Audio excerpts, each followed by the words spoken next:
Well, the Ginger and the Whinger, otherwise known as Harry and Meghan, are back making headlines today after being involved in what they claim was a 2-hour near-catastrophic car chase in New York at the hands of paparazzi.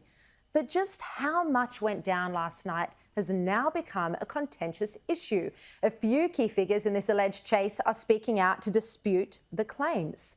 A spokesman from the New York Police Department who was involved said there were numerous photographers that made their transport challenging. The Duke and Duchess of Sussex arrived at their destination and there were no reported collisions, summonses, injuries or arrests in regard. New York Mayor Eric Adams was even more sceptical about the length of the chase. Later on today, and to give the exact time frame of how long, I would find it hard to believe that there was a 2-hour high-speed chase. That would be, I find it hard to believe, but we will find out the exact duration of it. Even their taxi driver has weighed in. I think that's all, exaggerated and stuff like that, so don't read too much into that, But as far as you were concerned, when they were in your taxi, did you feel like you were in danger? No. New York City is the safest place to be. All right, let's bring in my panel for this evening, National Senator Matt Canavan and Sky News host Cory Bernardi. Welcome to both of you. Now, look, I want to start with this topic.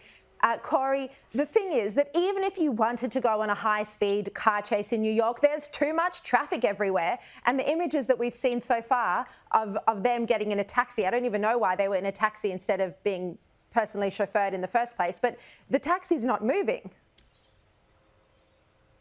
It's kind of crazy. You and I both know you'd run along faster beside the car to get the snaps that you want rather than have a high-speed chase in New York.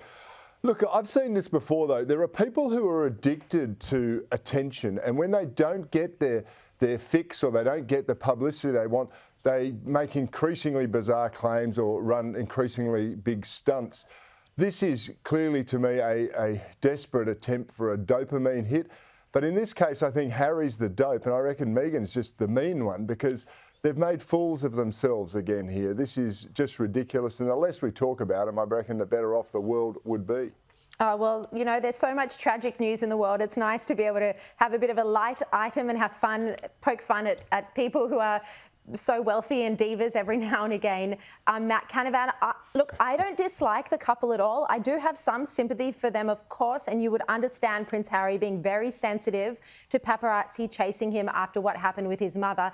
But look, when the mayor comes out, the police comes out and the taxi driver comes out, it doesn't seem like their story stacks up. At the very least, it's been exaggerated. Look, Sharri, I'm going to do something I didn't think I'd ever do, but I'm going to defend Harry and Meghan. I look forward I don't have a lot of time for these paparazzi. I mean, why were they even, if they were high speed, whatever, but why were they following them home? Like get a shot at the place they're at, the public event they're at, but, I just can't stand these gawking media who stake people's homes out and stuff. And it doesn't matter how rich or wealthy or whatever you are, it's just not right and it shouldn't happen. And as you say, especially with Harry's history, but even regardless of it, shouldn't happen to anyone. Oh, fair enough. Fair point of view.